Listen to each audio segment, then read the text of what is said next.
In this week's total portion of Chukas, book of Numbers, chapter 20, Miriam dies. And the well that had been miraculously providing water in her merit for the prior 40 years of wandering in the desert dries up. The people complain. They're thirsty. And God tells Moshe, go get your staff, but speak to a certain rock and water will flow forth.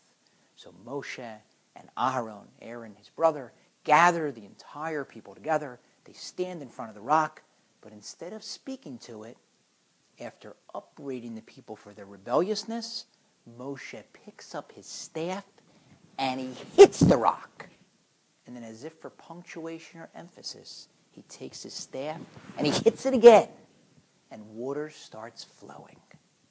But then God tells Moshe and Aaron, because you didn't sanctify my name, you're not going to be able to go into the promised land. They get punished. And the commentators for years have been grappling with trying to answer the question of just what was it that Moshe did wrong. And so some say it's simple. Look at the text. God told them, talk to the rock. Instead, he hit the rock. And I've always found that unsatisfying, because Moshe had made a career out of not just listening to God's commands, but fulfilling every single iota of every command, dotting every I, crossing every T. So why now would he so brazenly and obviously and publicly flout a command by hitting the rock instead of speaking to it? So I heard an explanation once that makes a lot more sense to me. If you look at all of the complaints of the Jews in the desert and all of their misdeeds, they follow a common theme. The golden calf, the spies, the desire for meat and cucumbers instead of manna from heaven. They're screaming out, we don't want a miraculous existence. When Moshe leads, it's all miracles, manna from heaven, a cloud over them providing San Diego weather every day, a well giving them water miraculously. We don't want that.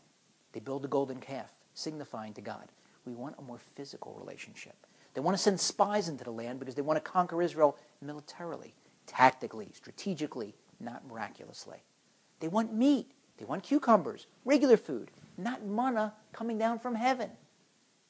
And so now, at the end of the 40 years, when it's time to finally go into the promised land, Moshe is telling them, as painful as it is for him, I know what you want.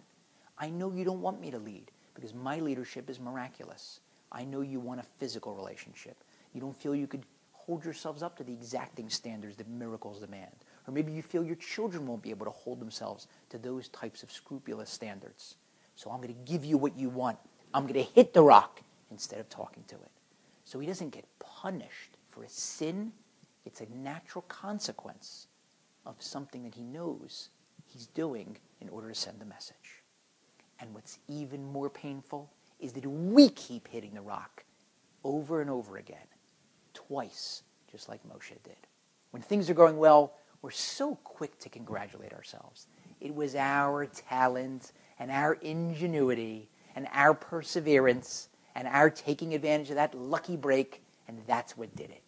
God, maybe we remember him, maybe we don't, and if we remember him, yeah, and of course, God too, thank God. But it, of course, was really me, we smugly think. That's hitting the rock, ascribing our successes to physicality, to nature, to chance. And then we hit it again. Because when things go bad, now all of a sudden, suddenly we remember God. Why did God do that to me? It's not just. How could he let that happen? How could bad things happen to good people? And why do good things happen to bad people? Now suddenly we have a claim against God. Man hauls God down into the courtroom of man instead of God hauling man up into the courtroom of God. And if we'd stop hitting the rock those 2 times, if we take off the blinders and see God in our lives when there are successes, and I don't care how boring or humdrum or prosaic your life is, and I hope it isn't, but if you open your eyes, you're going to see God's hand, and you're going to see that the successes aren't chance. They came from the man upstairs. And if we'd stop blaming him for the bad and stop and think, maybe it's his way of showing that he loves us, his way of reproving us, of disciplining us, of chastening us, or testing us, or some other reason.